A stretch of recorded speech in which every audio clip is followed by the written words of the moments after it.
Mag-garter ta sa atong shirt guys kung saon pag garter.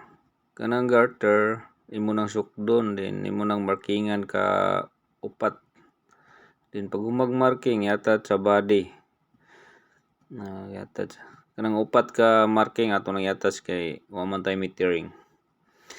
Din pag atat na ato nang ijingan temporary kung kumbaga mao na siya gitawag og metering.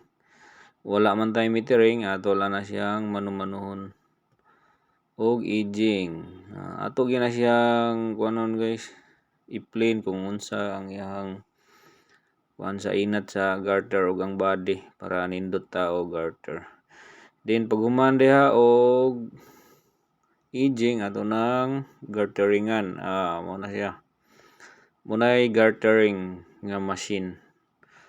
Upat na kadagom mo itaod. Na guys, hinihinay lang guys.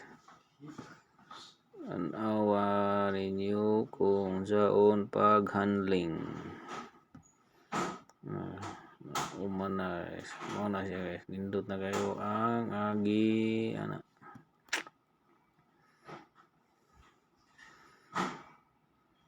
Game over.